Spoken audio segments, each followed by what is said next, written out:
The wind that night in the Alberta Rockies didn't just howl, it screamed. And somewhere in that darkness, lost in the kind of cold that kills, was my daughter Rachel. I'm 63 years old. I've lived through harsh Canadian winters my entire life. I've seen blizzards that buried highways and storms that shut down entire towns. But nothing, absolutely nothing, prepared me for the phone call I received at 9:47 p.m. on February 14th, 2024. My name is Thomas Brennan.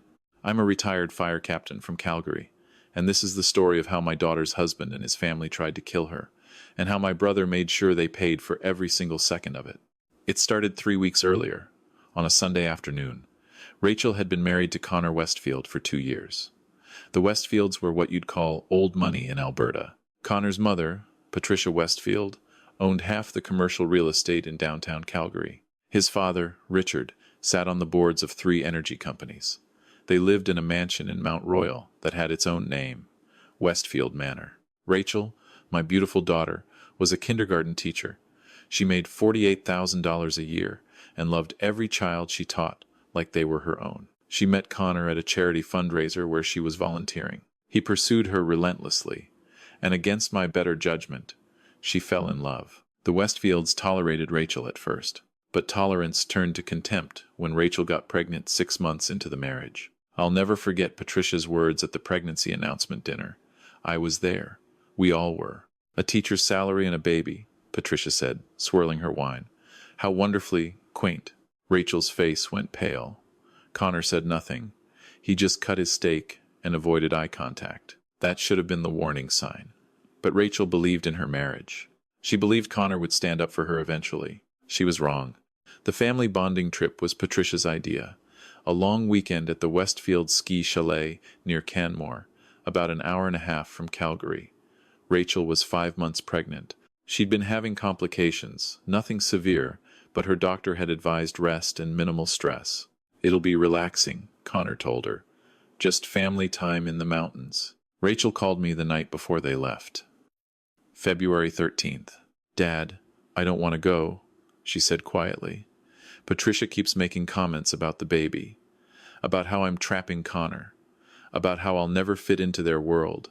Then don't go, sweetheart, I told her. Stay home, rest. Connor says I'm being dramatic. He says his mother is just set in her ways, and I need to make more effort. Rachel, I have to try, Dad, for the baby, for our family. That conversation haunts me. They left Calgary on Valentine's Day morning. Connor, Rachel, Patricia, Richard, and Connor's younger brother Kyle. 5 people in Patricia's Range Rover heading into the mountains. I got the call at 9:47 p.m. It was Connor. Thomas, there's been an incident. My blood went cold. What kind of incident? Where's Rachel? She's fine. She's at the chalet. But she's upset, and she's saying some pretty wild things, and I think maybe you should. I heard screaming in the background. Rachel's voice. Liar, you left me. You all left me. Connor, what the hell is going on? Look, we were just playing around. It was a joke. She got out of the car at a rest stop, and we drove ahead a bit to tease her. And, you did what? It was maybe 5 minutes, Thomas. Maybe 10. It was a prank. She's overreacting because of the hormones. I hung up. My hands were shaking. I called Rachel's cell phone. No answer. I called again. No answer. 3rd time, she picked up. She was sobbing so hard she could barely speak. Daddy, Rachel, baby, what happened? They left me. In the middle of nowhere. It was dark and I couldn't see anything in the wind. Dad, I thought I was going to die. I thought the baby was going to die. Where are you now? Some gas station. A trucker found me. I've been walking for I don't know how long. My hands are numb. I can't feel my feet. I'm coming to get you. Send me your location. Dad, I'm so cold. Her voice was small, broken. This was my daughter, my little girl, and some entitled rich bastards had left her on the side of a mountain highway in February. In Alberta. At night, I grabbed my keys. I called my brother Daniel as I got in my truck. Daniel Brennan is 2 years younger than me. While I spent 30 years running into burning buildings, Daniel spent his career with the RCMP Royal Canadian Mounted Police. He'd retired as a sergeant in the Major Crimes Unit, but he still had connections that ran deep. Danny, I need you. I told him everything while I drove. It took me an hour and 40 minutes to reach Rachel. Every minute felt like an hour.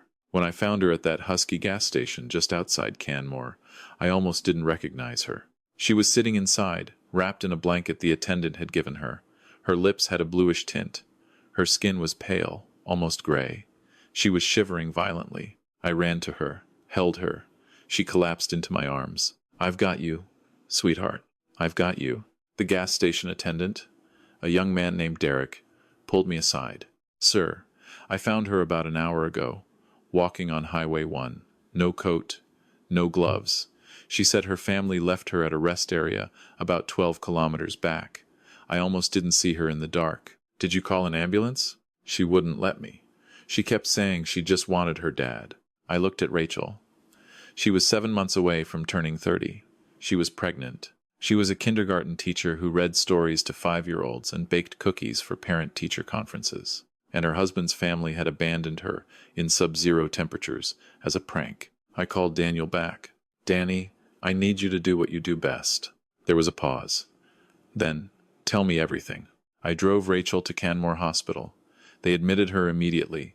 Mild hypothermia, severe dehydration, elevated stress levels that put the baby at risk. The doctor, a woman named Dr. Sarah Chen, spoke to me privately. Mr. Brennan, your daughter is lucky. Another hour out there, in her condition. I don't want to think about what could have happened. Pregnant women are especially vulnerable to cold exposure. The body prioritizes the mother's organs over the fetus when it's fighting hypothermia. Is the baby okay? For now. But Rachel needs complete bed rest for at least a week. No stress, no travel. We'll monitor closely. I sat with Rachel all night. She slept fitfully, her hand on her belly, tears occasionally slipping down her cheeks even in sleep. Connor showed up at 11 p.m. He walked into that hospital room with his hands in his pockets, looking annoyed. Rachel, honey, you really scared us. Get out, I said. He blinked. I'm sorry. I stood up. I'm 6'2". I kept myself in shape even after retirement. Connor was maybe 5 to 10, soft around the middle. I said, get out, before I throw you out. You can't tell me not to see my wife. That woman in that bed, the one you abandoned on a highway, she's my daughter first. And until she tells me she wants to see you, you're not coming near her. For a moment, I thought he might try something. But Connor Westfield had spent his whole life having things handed to him. He'd never been in a real fight in his life. He left. Daniel arrived the next morning. He walked into Rachel's hospital room, carrying a coffee and a folder. How's our girl? He asked. Rachel was awake, sipping water. Uncle Danny. Hey, kiddo. He kissed her forehead. Then he looked at me. We need to talk. We went to the cafeteria. Daniel opened the folder. I made some calls last night. Called in some favors. Got the RCMP in Canmore to pull highway camera footage. He showed me printed screenshots. Timestamp. 8:17 p.m. Patricia's Range Rover pulling into the Lac des Arcs rest area. Timestamp. 8:19 del pomeriggio. Rachel getting out of the vehicle. Visible in the headlights. Timestamp. 8:21 p.m. The Range Rover driving away. Rachel visible, running after the vehicle, waving her arms. Timestamp. 8:47 p.m. Rachel walking along the highway shoulder. No coat. Cars passing her. Timestamp 9:23 p.m. Rachel stumbling, sitting down on the guardrail. They left her there for over an hour. Tom, Daniel said quietly, in -20 Celsius. Pregnant at night. On a highway where the speed limit is 110 kilometers per hour. It was attempted murder, I said. That's what I thought too. So I did some more digging. He showed me his phone. A text message conversation he'd obtained from Connor's cell phone records. The RCMP had ways of getting these things when they wanted to. The messages were from a family group chat called Westfield Clan. Patricia, that girl is ruining everything. Connor's too weak to leave her. Kyle, what do you want us to do about it? Patricia, I want her gone. I don't care how. Richard, Patricia, be reasonable. Patricia, I am being reasonable. She's a gold digger with a teacher's salary. The baby will tie Connor down for 18 years. We need to scare her off. Kyle, what if we pull the rest stop prank, like we did to Connor's ex? Patricia, Perfect. She'll run home to Daddy and file for divorce. Problem solved. Connor, Mom, I don't know. Patricia. Connor James Westfield, you will do this, or I'm cutting you off. No trust fund, no position at the company, nothing. Connor. Okay. I read those messages 3 times. My hands were shaking. They planned this, I said. Yes. They've done it before. To at least one other woman. Yes. I'm trying to track her down. What can we do? Daniel leaned back. Officially, Rachel can press charges. Abandonment causing bodily harm. Criminal negligence. With the pregnancy angle and the medical evidence, Crown prosecutors would take it seriously. And, unofficially, my brother smiled. It wasn't a nice smile. Unofficially, I'm going to destroy them. Over the next 2 weeks, while Rachel recovered at my house in Calgary, Daniel worked. He found Connor's ex-girlfriend, a woman named Jennifer Morrison. She dated Connor 3 years earlier. The Westfields had taken her on a family trip to their cabin at Sylvan Lake. They'd left her there, alone, in the middle of the night, telling her it was a test to see if she was resourceful enough for the family. Jennifer had walked 8 kilometers to the nearest town. She'd broken up with Connor the next day and never told anyone what happened because Patricia had threatened to sue her for defamation. Daniel recorded a statement from her. He pulled financial records. Turned out Richard Westfield's energy companies were under investigation for environmental violations. Minor stuff, swept under the rug with strategic donations.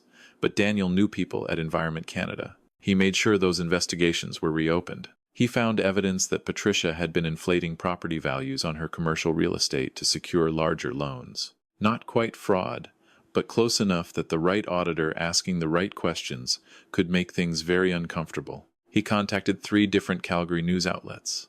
Off the record, he told them a story about a wealthy Calgary family who'd abandoned a pregnant woman in a blizzard as a prank. He didn't name names. He didn't have to. February turned to March. Rachel filed for divorce.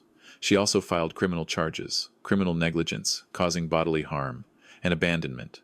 The RCMP opened a formal investigation. That's when the Westfields' lawyer called me.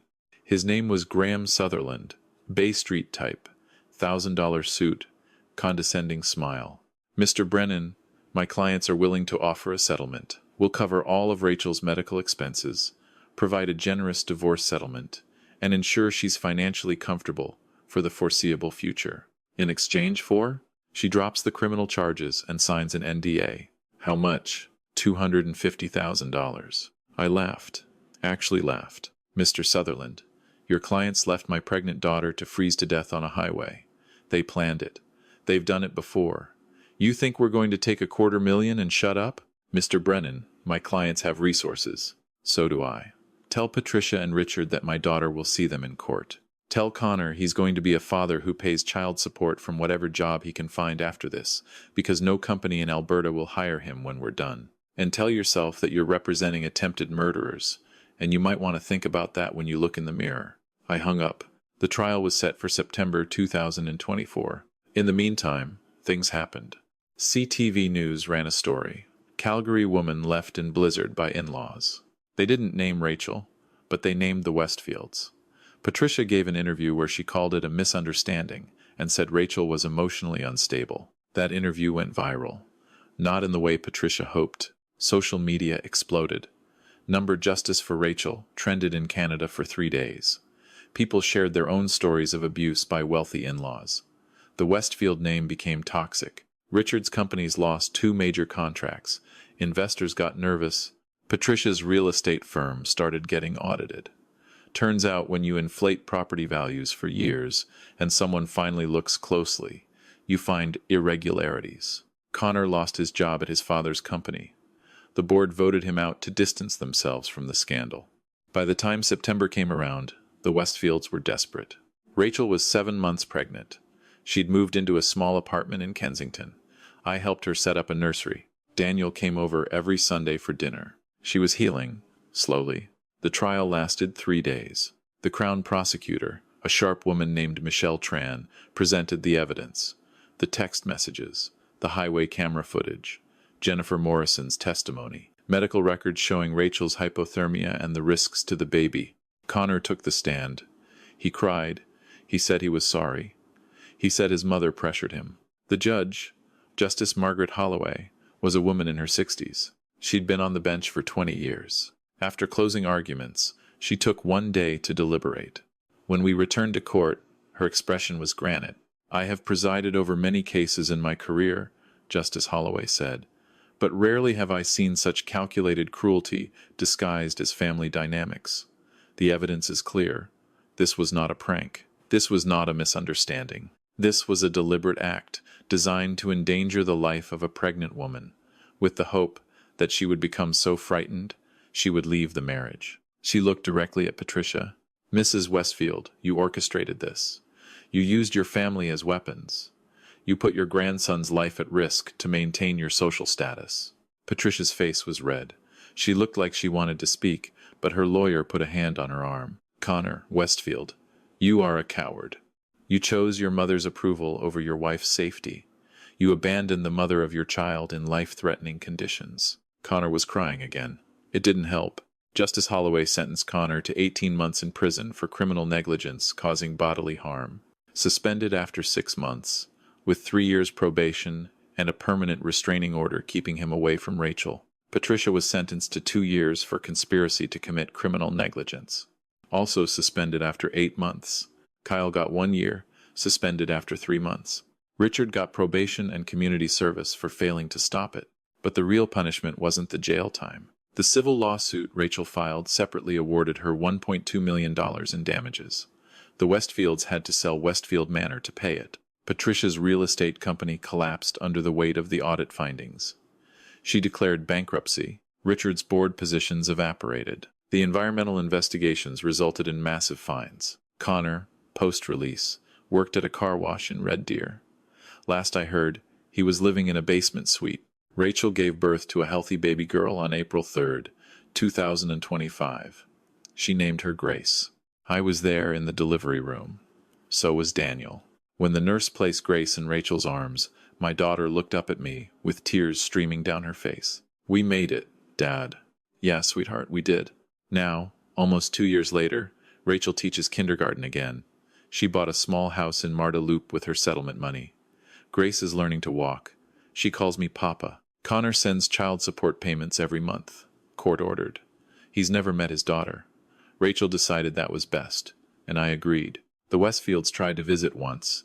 Daniel made sure they understood that wasn't going to happen. I think about that night a lot. February 14th, 2024, Valentine's Day. The night my daughter could have died because people who had everything decided she deserved nothing. I think about the choices we make when we love someone, the red flags we ignore, the hope that people will change. But I also think about the other choices, the choice to fight, the choice to stand up, the choice to protect the people we love, no matter what. I'm 63 years old. I spent 30 years running into burning buildings to save strangers. But the most important rescue of my life happened on a dark highway in the Alberta Rockies, when I drove through the night to bring my daughter home. If there's anything I learned from all this, it's this. Family isn't about last names or bank accounts or mansions with their own names. Family is about who shows up when everything falls apart, who drives through the night, who makes the calls, who stands between you and the people who want to hurt you. Connor Westfield chose his mother's approval over his wife's life. I chose my daughter over everything else. And in the end, that made all the difference. Patricia Westfield thought wealth was power. She learned the hard way that real power is having people who love you enough to fight for you when you can't fight for yourself. Rachel is safe now. Grace is healthy. And every Sunday, we have dinner together, me, Daniel, Rachel, and Grace. We sit around a table that cost $200 from IKEA in a house that's 1/10 the size of Westfield Manor. And we're richer than the Westfields ever were. Because we have each other. And no amount of money can buy that. The wind still howls in the Rockies on winter nights. But in our house in Calgary, it's warm. Grace laughs. Rachel smiles. And the Westfields are nothing but a cautionary tale we'll tell Grace when she's old enough to understand. Some people will try to break you because they can't stand to see you whole. But the right people will put you back together, piece by piece, no matter how long it takes. That's what family does. That's what love is. And that, in the end, is the only thing that matters.